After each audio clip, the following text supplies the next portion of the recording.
Hello નમસ્કાર વિદ્યાર્થી મિત્રો. તો વિદ્યાર્થી મિત્રો, પ્રથમ પરીક્ષા 2025-26 વિષય છે ગુજરાતી, ધોરણ 9નું પ્રશ્નપત્રનું સોલ્યુશનની ચર્ચા કરીશું વિદ્યાર્થી મિત્રો. તો વિદ્યાર્થી મિત્રો, આપણી પાસે વિભાગ એ છે જે ગદ્ય વિભાગ છે.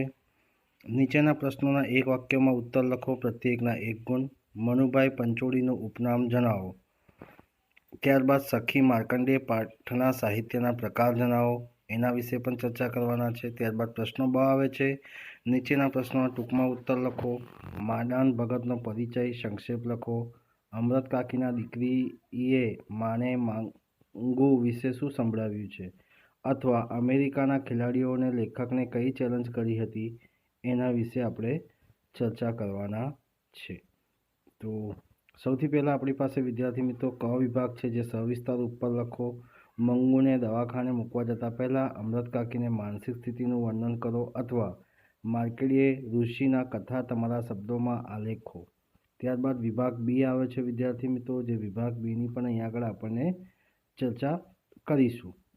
તો સૌથી પહેલાં વિભાગ એની વાત કરીએ. ગદ્ય વિભાગની અંદર તો નીચેના પ્રશ્નોના એક વાક્યમાં ઉત્તર લખો. મનુભાઈ પંચોળીનું ઉપનામ જણાવો. તો મનુભાઈ પંચોળીનું ઉપનામ દર્શક છે. સખી માર્કંડેય પાઠના સાહિત્ય પ્રકાર જણાવો. તો સાહિત્ય પ્રકાર છે પ્રવાસ નિબંધ છે. ત્યારબાદ વિદ્યાર્થી મિત્રો બ છે, નીચેના પ્રશ્નોના ટૂંકમાં ઉત્તર લખો. પ્રત્યેકના 2 ગુણ છે. મંડાન ભગતનો પરિચય સંક્ષેપમાં લખો. ગોપાળ બાપાના ગુરુ મંડાન ભગતના અનોખું તેજ હતું. ગોપાળ બાપાનું ગુરુએ જ એમને હરિનામનો વેપાર કરવાનું કહ્યું હતું. મંડાન ભગતનો વર્ણ કાળો હતો. એમને આંખો નીચે રાખવાની ટેવ હતી. એમનું હાસ્ય બાળકના જેવું નિર્મળ હતું અને એમનો અવાજ વાંસળી જેવો હતો. તેઓ કૂતરાનું ધ્યાન રાખતા, ગલુડિયા સાથે ના સમજાય એવી ભાષામાં વાતો કરતા અને મરક મરક હસતા. એકવાર શરીર પર ચડી ગયેલા ગિંગોળાને ઉખાડવાની ના પાડતા કહ્યું, "હવે વાઘો, એની વળી બીજે ખાજ લેવું જવું પડશે ને બહુ દી થઈ ગયું." એણે મંડાન ભગતના આ શબ્દો ગીતમાં કહ્યું તેમ હું દેહ નથી પણ આત્મા છું, એની પ્રતિજ્ઞા કરાવે છે. અમૃત કાકીની દીકરીને માને મંગુ વિશે સંભળાવ્યું. અમૃત કાકીના દીકરીએ માને કહ્યું કે મંગુના ખોટા લાડ લડાવીને તે જ એને વધારે ગાંડી કરી મૂકી છે. 12 વર્ષના મૂંગીને ટેવ પાડી તો તેઓ ઝઘડો પેશાબ ક્યાં કરાય ને ક્યાં ના કરાય એનું ભાન આવે. ભૂલ કરે તો બે લપડક ચોડી દીધી હોય તો બીજી વખત ધ્યાન રાખે. દવાખાનામાં મૂકવાથી ઝઘડો પેશાબ કરવાનું કે કપડાં પહેરવાનું ભાન આવે તોય પૂરતું છે. ભાભીઓ સમયસર ખાવા ના આપે તે એવી કાજાત પણ નથી. ત્યારબાદ વિદ્યાર્થી અથવાનો પ્રશ્નો છે. અમેરિકન ખેલાડીઓના લેખકને કઈ ચેલેન્જ કરી? તો લેખકનું કહેવું છે કે ઓલિમ્પિકવાળા કેળાના છાલ ફેંકીને સ્પર્ધા રાખે તો ભારતીય ખેલાડી સુવર્ણ ચંદ્રક મળે. આથી અમેરિકાના ખેલાડીઓના લેખકે ચેલેન્જ કરી કે તમારામાં તાકાત હોય તો તમારી માએ શેર સૂંઢ ખાધી હોય તો ઓલિમ્પિકમાં કેળાની છાલ ફેંકવાની સ્પર્ધા રાખો. ત્યારબાદ નીચેના પ્રશ્નોના સવિસ્તાર ઉત્તર લખો. મંગુને દવાખાના મૂકવા જતાં પહેલાં અમૃત કાકીની માનસિક સ્થિતિનું વર્ણન કરો. અમૃત કાકીની ગામની દીકરી કુસુમ અચાનક ગાંડી થઈ ગઈ હતી, પણ દવાખાનામાં સારવાર લીધા પછી સાજી થઈ ગઈ. કુસુમ પાસેથી દવાખાનામાં ગાંડા દર્દીઓ સાથે સારો વ્યવહાર જણાયા પછી અમૃત કાકી મંગુને દવાખાનામાં મૂકવા તૈયાર થયા, પરંતુ ત્યારથી એમની ઊંઘ ઉડી ગઈ. તેમને થતું કે મંગુ મોટી થતી જાય છે અને પોતાના વૃદ્ધાવસ્થા પણ વધતી જાય છે. તેઓ જાણતા હતા કે વહુઓ મંગુની ચાકરી નહીં કરે. આ સ્થિતિમાં એને કદાચ સારું થઈ જાય અને ના સારું થાય તો પણ દવાખાનામાં એનું મન ગોઠી જાય તો પણ પોતાના અંતકાળે એટલી તો શાંતિ રહેશે કે આ દુનિયામાં મંગુની ચાકરી કરનાર કોઈ પારકું છે. અમૃત કાકી આ વિચારોથી પોતાના મનને માનવતા પણ આંખોથી એટલા આંસુ વહેવા માંડતા કે એમની પથારી પલળી જતી. એમને થતું કે થાકી ગઈ છે એટલે મંગુને દવાખાને મોકલવા તૈયાર થયા છે. દીકરાને પત્ર લખીને બોલાવવાની મોટી ભૂલ કરી. એટલી સી ઉતાવળ હતી કે શિયાળાની ઠંડીમાં એને દવાખાનામાં ધકેલવી પડે. રાતમાં પોતે એની કેટલીક વખત ઓળાડતા દવાખાનામાં અને વારે ઘડીએ કોણ ઓળાડશે. ઉનાળામાં દાખલ કરી હોત તો સારું થાત. અમૃત કાકીની માનસિક સ્થિતિ ના કહેવાય કે ના સહેવાય એવી થઈ ગઈ હતી. અથવા માર્કંડેય ઋષિની કથા તમારા શબ્દોમાં. માર્કંડેય ઋષિની કથા તમારા શબ્દોમાં. મૃકંડુ ઋષિના સંત ન હતા. તેમને તપસ્યા કરીને મહાદેવ પ્રસન્ન કર્યા. મહાદેવ વરદાન તો આપ્યું પણ એમનો વિકલ્પ મૂક્યો. મૃકંડુ ઋષિ 16 વર્ષ સુધી જીવનાર શુદ્રુની બાળક પસંદ કરે અથવા 100 વર્ષ જીવનાર મૂર્ખ બાળક પસંદ કરે. મૃકંડુ ઋષિ વિષામમાં પડી ગયા. તેમના ધર્મપત્નીને સલાહ લીધી. ધર્મપત્નીએ કહ્યું કે શુદ્રુની બાળક ભલે 16 વર્ષ જીવે પણ એ જ ફૂલો દ્વારકા થશે. આથી બંનેએ 16 વર્ષ જીવનાર શુદ્રની બાળક માગી લીધું અને નામ માર્કંડેય પાડ્યો. માર્કંડેય જેમ જેમ મોટો થતો જાય તેમ તેમ મા બાપના ચહેરા પર ગ્લાનિ છવાઈ જાય. એક દિવસ 16 વર્ષની માર્કંડેય પૂજામાં બેઠો હતો ત્યારે યમરાજ તેને લેવા પાડા પર બેસીને આવ્યા. શિવલિંગની ભેટીને બેઠેલો યુવાન માર્કંડેયને અડકવાની યમરાજમાં હિંમત ન હતી. આખરે યમરાજ એના પર પાસા ફેંક્યા ત્યાં તે શિવલિંગમાંથી સાક્ષાત ત્રિશૂળધારી શિવજી પ્રગટ થયા અને યમરાજને કરેલી દુષ્ટતા બદલે તેમને ઠપકો આપ્યો. મૃત્યુંજય મહાદેવ દર્શન થતાં માર્કંડેયના મનમાં બીક ના રહી અને એને જીવનદાન મળ્યું. ત્યારબાદ વિદ્યાર્થી મિત્રો વિભાગ બી આવે છે, પદ વિભાગ. નીચે આપેલી કાવ્ય પંક્તિ પૂર્ણ કરો. વાલાજીનું રૂપ હરખીએ. વાલાજીનું રૂપ હૃદયે વસ્યું, મનડું તો ઘસ્યું મારું, આડ કરી આલિંગન દીધું તન મન મુખ પર વારું સાંજ.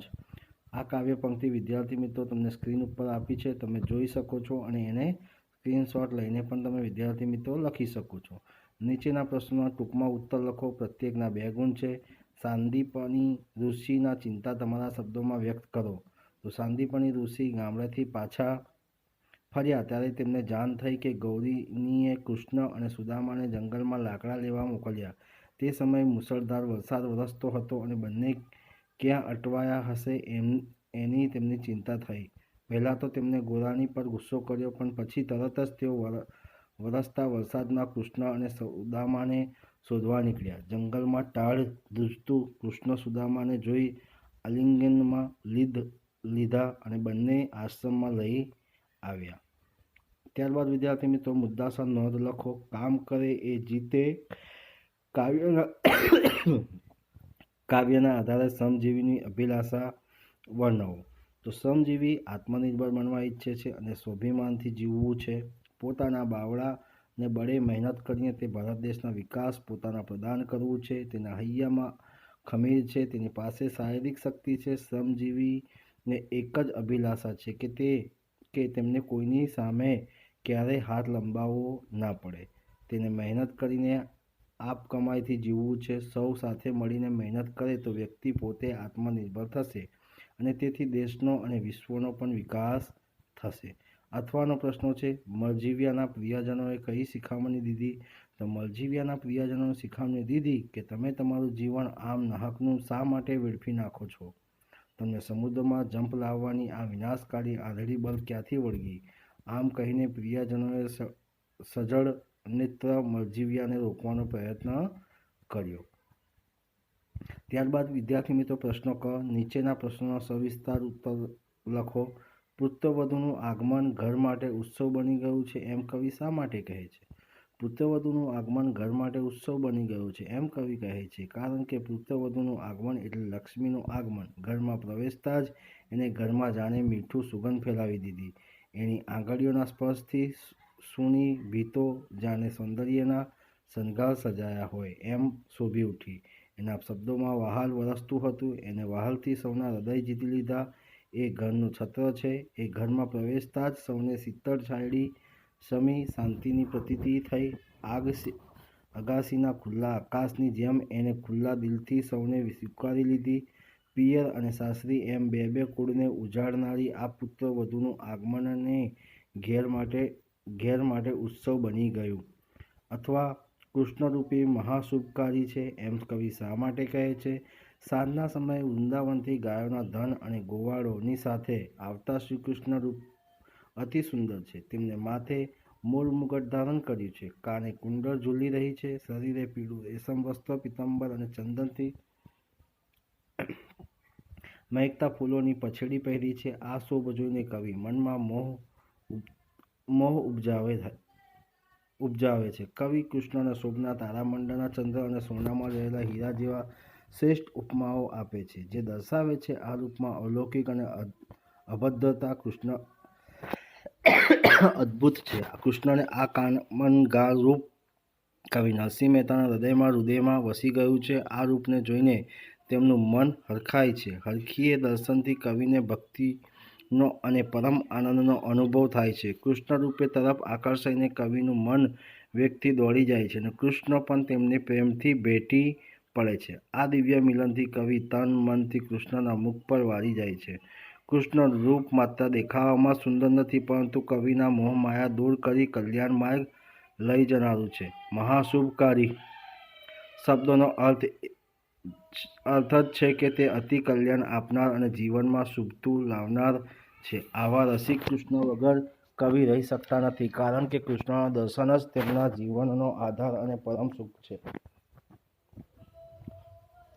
વિભાગ સી ની અંદર વાત કરીએ વિદ્યાર્થી મિત્રો તો વ્યાકરણ વિભાગ છે. વ્યાકરણ વિભાગની અંદર નીચે આપેલા શબ્દોની જોડણી સુધારીને લખો. ચિઠ્ઠી અને સાહસિકને જોડણી આપી છે. નીચે આપેલા શબ્દોની ધ્વનિ છૂટા પાડો. તો ગૌ માતાની પણ જોડણી અહીંયા આપી છે. તો વિદ્યાર્થી મિત્રો વિભાગ સી ની અંદર પણ તમને અહીંયા સોલ્યુશન જોવા મળી રહ્યા છે. ત્યારબાદ નીચેના વાક્યમાં ઘાટા અક્ષરે છાપેલા સંજ્ઞાનો પ્રકાર જણાવો. તો ઘણું દૂર ગયા રણછોડ મને કેમ વિસરે. વ્યક્તિવાચક સંજ્ઞા રણછોડ એક ચોક્કસ વ્યક્તિનું નામ છે. નીચેના વાક્યમાંથી વિશેષણ શોધી તેના પ્રકાર લખો. આજ લક્ષ્મી આવ્યા મારે આંગણે. નીચેના શબ્દોની સંધિ છોડો. વન વત્તા ઉત્સવ, અત્યંત. ત્યારબાદ વિદ્યાર્થી મિત્રો અહીંયા ઘણા બધા જ વ્યાકરણ વિભાગનું સોલ્યુશન તમને જોવા મળી રહ્યો છે. ત્યારબાદ વિદ્યાર્થી મિત્રો આપણે જોઈએ વિભાગ ડી. તો વિભાગ ડીની અંદર પણ તમને વિદ્યાર્થી મિત્રો તમને આનું સોલ્યુશન જોવા મળશે. તો વિદ્યાર્થી મિત્રો વિભાગ ડીની અંદર પણ નીચે આપેલી પંક્તિઓનો વિચાર વિસ્તાર કરો. નીચ દૃષ્ટિ તે નવ કરે જે મોટા કહેવાય, સંત લગાન જો સિંહ કરે તોય તૂની ના ખાય. અહીંયા વિદ્યાર્થી મિત્રો સોલ્યુશન આપેલું છે, જે તમે જોઈ શકો છો. ત્યારબાદ વિદ્યાર્થી મિત્રો આપણી પાસે આવે છે પસ્તાવો વિપુલ જળનું સ્વર્ગથી ઉતર્યું છે, પાપી તેમાં ડૂબકી દઈને પુણ્યશાળી બને છે. એનું પણ વિદ્યાર્થી મિત્રો તમને અહીંયા સોલ્યુશન સ્ક્રીન ઉપર છે. તો વિદ્યાર્થી મિત્રો એ સ્ક્રીન ઉપર તમે સ્ક્રીનશોટ લઈને પણ તમે લખી શકો છો. ત્યારબાદ વિદ્યાર્થી મિત્રો અહેવાલ લેખન આવે છે. અહેવાલ લેખન તમારી શાળામાં સ્વયં શિક્ષક દિન નિમિત્તે યોજાયેલા સમારંભની માહિતી આપતા અહેવાલ આશરે 100 શબ્દોમાં લખો. શિક્ષક દિનની ઉજવણી. શિક્ષક દિનની ઉજવણી એટલે ડૉક્ટર સર્વપલ્લી રાધાકૃષ્ણનો જન્મદિવસ શિક્ષક દિન તરીકે ઉજવાય છે. એનો આપણે અહેવાલ લેખન વિદ્યાર્થી મિત્રો અહીંયા તૈયાર કરેલો છે, જે તમે જોઈ શકો છો. અને વિદ્યાર્થી મિત્રો તમે આને સ્ક્રીનશોટ લઈને પણ લખી શકો છો. ત્યારબાદ વિદ્યાર્થી મિત્રો આપણી પાસે આવે છે ગદ્યખંડ આધારિત પ્રશ્નોના જવાબ. તો ગદ્યખંડ વાંચી નીચે આપેલા પ્રશ્નોના ઉત્તર લખો. કોઈ વ્યક્તિને સંતોષ અને સફળતા મળે છે. જે વ્યક્તિ સમયને કરકસરથી યોજનાપૂર્વક વ્યવસ્થિત રીતે ખર્ચે છે તેને સંતોષ અને સફળતા મળે છે. થાક અને નિષ્ફળતાનો અનુભવ કોને થાય છે? જે વ્યક્તિ સમયને આડેધડ અને અવિચારીપણે વેડફી નાખે છે તેને થાક અને નિષ્ફળતાનો અનુભવ થાય છે. કોઈ વ્યક્તિ પાસે સમય અને શક્તિ જમા થાય છે. જે માનવ પોતાના સમયને વધુમાં વધુ બચત કરી શકે તેની પાસે સમય અને શક્તિ જમા થાય છે. ગદ્યખંડને યોગ્ય શીર્ષક આપો. સમયનું મૂલ્ય અથવા સમયની બચત અથવા સમય અને સફળતા. આ માહિતી આપી છે. ત્યારબાદ કાવ્ય આધારિત પ્રશ્નોના જવાબો અહીંયા વિદ્યાર્થી મિત્રો આપ્યા છે.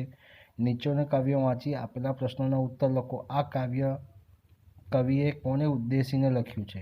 આ કાવ્ય કવિ સામાન્ય માણસ અથવા દેશના આદમી, ગરીબ, સામાન્ય વ્યક્તિને ઉદ્દેશીને લખ્યું છે કે જેના માટે કવિને શરૂઆતમાં અલગ ખ્યાલ હતો. આ દેશના અદના આદમીને શું જોઈએ છે? આ દેશના અદના આદમીને સામાન્ય વ્યક્તિને ફક્ત રોટી, વસ્ત્ર, કપડાં, રહેઠાણ જ જોઈએ છે. અંતે કવિએ કયું સત્ય તારવ્યું છે? અંતે કવિએ એ સત્ય તારવ્યું કે સામાન્ય માણસની જરૂરિયાતો ઘણી ઓછી છે. તેની ઊંચી જીવનશૈલીની વસ્તુઓ કે વૈભવ નહીં, પણ માત્ર મૂળભૂત જરૂરિયાતો રોટી, કપડાં અને રહેઠાણ જ જોઈએ છે અને આ ત્રણેય ચીજ સરકારે પૂરી પાડવી જોઈએ. ચોથો પ્રશ્ન છે કાવ્યનો યોગ્ય શીર્ષક આપો. કાવ્યને યોગ્ય શીર્ષક અદના આદમીની જરૂરત મૂળભૂત જરૂરિયાતો છે. ત્યારબાદ વિદ્યાર્થી મિત્રો નીચે આપેલા વિષય પર નિબંધ છે નદીની આત્મકથા. તો વિદ્યાર્થી મિત્રો અહીંયા મુદ્દા આધારિત તમને અહીંયા સ્ક્રીન ઉપર તમને નદીની આત્મકથાની નિબંધ તમને સ્ક્રીન ઉપર જોવા મળી રહ્યો છે. વિદ્યાર્થી મિત્રો તમે શોટ લઈને પણ તમે એને લખી શકો છો. ત્યારબાદ વિદ્યાર્થી મને શું થવું ગમે છે એ નિબંધ છે. એ નિબંધનું પણ તમે અહીંયા વિદ્યાર્થી મિત્રો સ્ક્રીનશોટ લઈને પણ તમે એને લખી શકો છો. ત્યારબાદ વિદ્યાર્થી મિત્રો આપણી પાસે આવે છે નેક્સ્ટ જે તો વિદ્યાર્થી મિત્રો આ હતું ધોરણ 9 વિષય છે ગુજરાતીનો પ્રશ્નપત્રનું સોલ્યુશન. તો વિદ્યાર્થી મિત્રો આ વિડીયો તમને ગમ્યો હોય તો લાઈક કરજો, શેર કરજો અને કમેન્ટ કરજો. ચેનલને સબસ્ક્રાઈબ ના કરી હોય તો સબસ્ક્રાઈબ કરવાનું ભૂલતા નહીં. જય હિન્દ, જય ભારત.